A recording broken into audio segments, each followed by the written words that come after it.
Hello, everyone. Welcome to episode 4 of We Are the Women of CIB podcast series.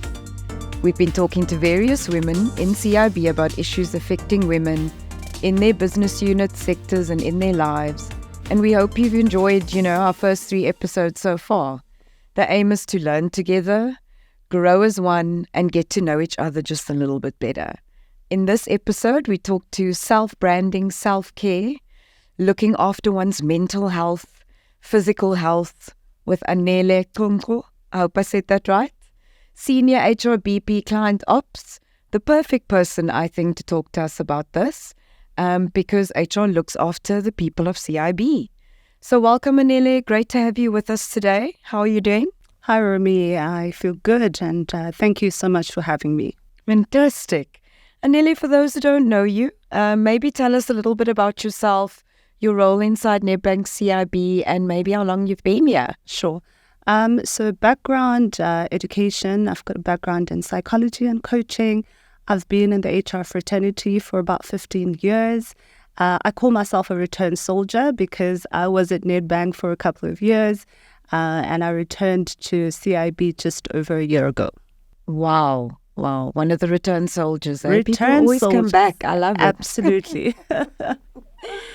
Without wasting more time, let's get into the self-branding conversation. You are a people specialist, so to speak. You are in HR. You ensure we recruit, retain the right people for our business. So unpack for me what self-branding is and why is it important for women of CIB to know? Sure. I think firstly, self-branding is really about identifying your talent, your skills, and having that ability to showcase those in a professional manner. And it becomes very important to have a good and strong brand in a male-dominated industry because you have the ability to stand out, you have the ability to cut through gender biases, and having a good presence in terms of self-branding also helps with just setting yourself apart and really readying yourself for that next leadership role. I agree. It's important, I think, to have something to identify with. Correct. So we can stand out, as you mentioned. And how can women build a powerful personal brand that aligns, I guess, with their aspirations, or what I like to say, how do you get your personal brand or your brand to align with your purpose? That's it, yeah. So I think creating a powerful brand starts with, firstly, self-awareness. So you've got to know what you have and own what you have, right? You need to know what your strengths are, what your accomplishments are. Together, if you craft that with your own voice and your own journey, right, you then have the ability to just communicate your values and your principles and your authenticity. Okay, so it starts with self-aware. Do you make a list? What is some of your advice around that? Absolutely. So firstly, I think when you are identifying your natural skills, right? So you understand what you're good at, what sets you apart, what is your unique proposition, right? So you jot those things down. And then when opportunities arise, then you show up. Because a brand is not something that's built overnight, right? And a brand is not built fundamentally on one thing. No. It's a couple of things. Some are natural, some are things that you've acquired, or you look at something at a job that you've done well. You stand back and you say, what contributed to me excelling on that? And then you start ticking, this is actually my strength. This is actually my ability. And then you start crafting that. And when opportunities arise, you can then showcase those. Because you know what they are. You've written them down. You've seen them. I love that. Absolutely. And the other thing is, I think it's accepting what people are saying you're good at. Because I think sometimes, we always look at, okay, I'm not so great at this. But when people start saying, Romy, you've got a beautiful voice. Romy, you've got a beautiful presence. You need to start embracing that because that is part of self-branding. I love that because you might not know. Absolutely. And then people around you, will tell you. Correct. Interesting. So that's really cool. And along with knowing your personal brand, mental and physical health is often a factor, right? And we work in a demanding environment in the investment bank. Why, I mean, it seems like an obvious question, but why is self-care especially essential for women in the workplace? Yeah. I think as women, we juggle so many balls, right? And we're often expected to do so much more with less, but we do rise to the occasion. And I think what often happens is we then become prone to burnout. Yeah. So self-care really becomes important in the sense that you need to take a break. You need to pause. You need to take care of yourself. You need to refill your cup and then come back and service others from a full cup, so to say. And I think there's a huge power in pausing and recharging, because you also, when you recharge, you also are enhancing your skills so that when you come back, you're more stronger. Yeah, no, I think sometimes we wear burnout as a badge of honor to show how hard we're working.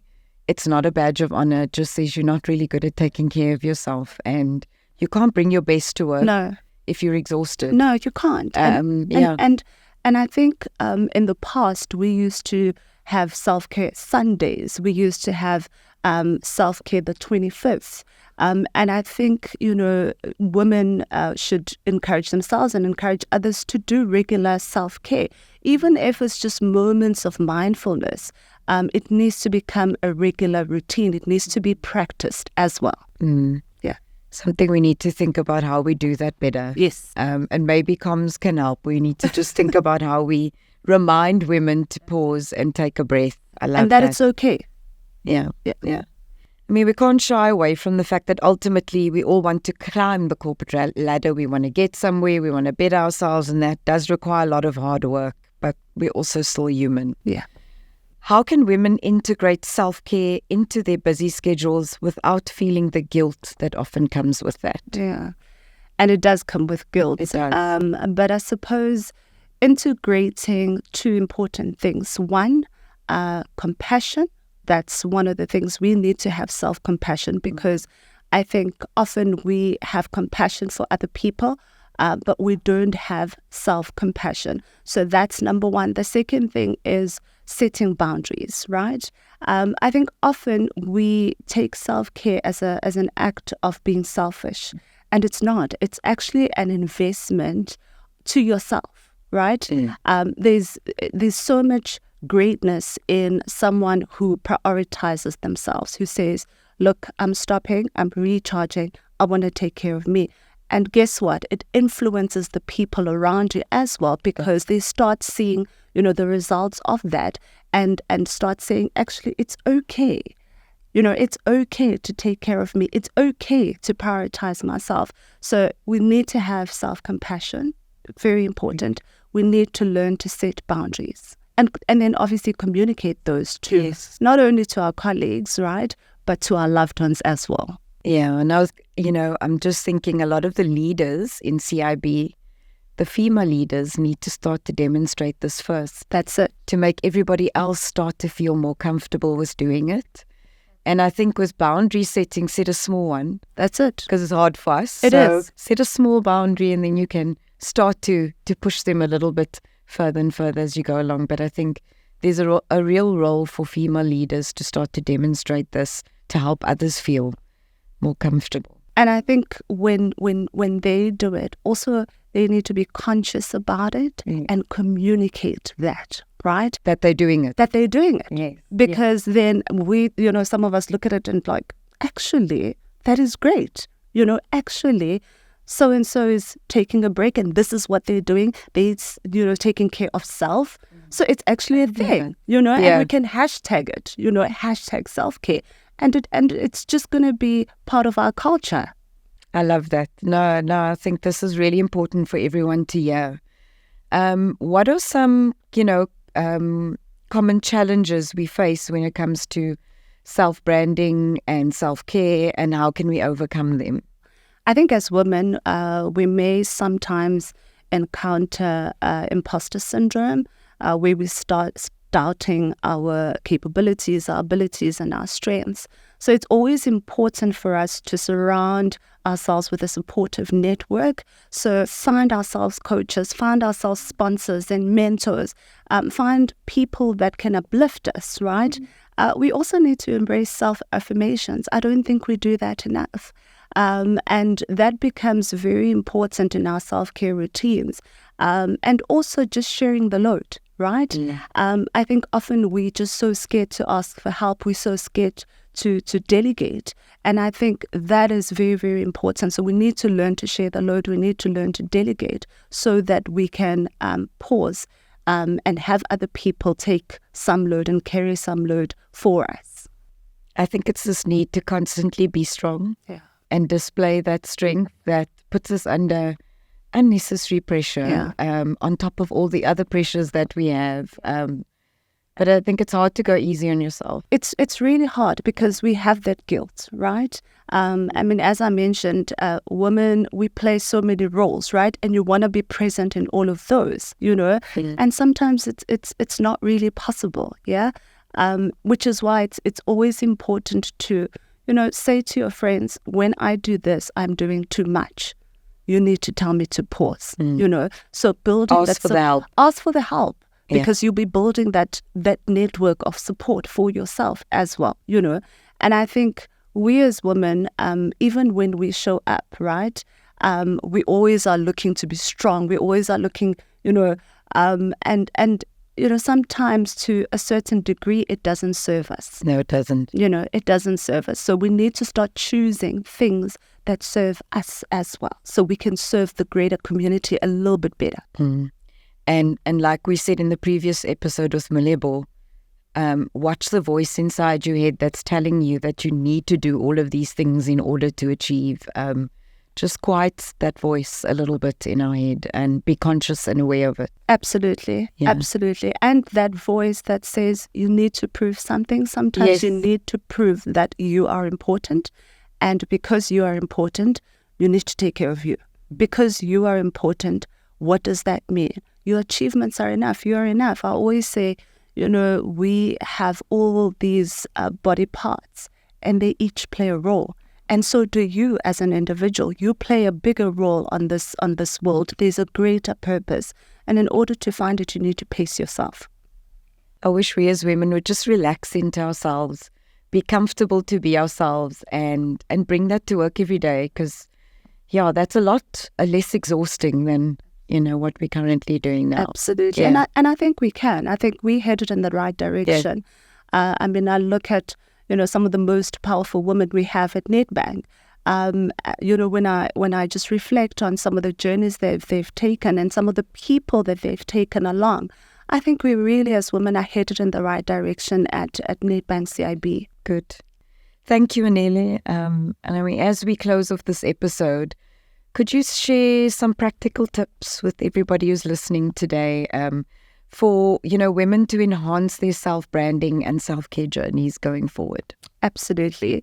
So for self-branding, you obviously have to embrace your authenticity. You've got to be vocal about your accomplishments. I think we're very shy about our accomplishments. We hear from social media because Wits Business School has posted that so-and-so has got this accomplishment, but that person hasn't told us. So we need to be more vocal about our achievements and be proud about that. And I think we need to seek feedback because feedback is a gift and it allows us to grow. We have to network with purpose. So it's not about attending each conference, attending, a program, but it's about networking with greater purpose. And I think just supporting other women in the industry. And then, of course, for self-care, please prioritize self-compassion, ladies. Please, you have to do that because be gentle on yourself. Be a little bit kinder with yourself. And practice self-awareness, right? And also create a little bit of a schedule for self-care that you can diligently stick to. I agree. And I love the idea of not being afraid to share your accomplishments. I think sometimes it can feel a little bit cringy for some people, but you don't realize how many others you're inspiring by you getting ahead and you having the courage to overcome certain things and accomplish all these, wonderful things we do in business. It's good to share it. Absolutely. And it's also, when you're sharing your accomplishments, you're also taking up space. I think for the longest of time as women, we've just been so afraid. We just let other people lead. But I think it's high time that we brand ourselves correctly and we take up space. Love that. Love that. Thank you, Anele. It's been a really, really interesting episode, something that's, of course, close to my heart, being in branding myself. And yeah, it's a true eye-opener, I think, for everybody listening today.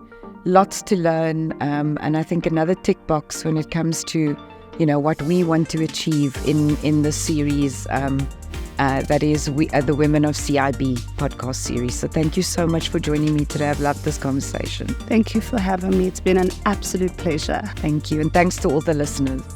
See you guys next time.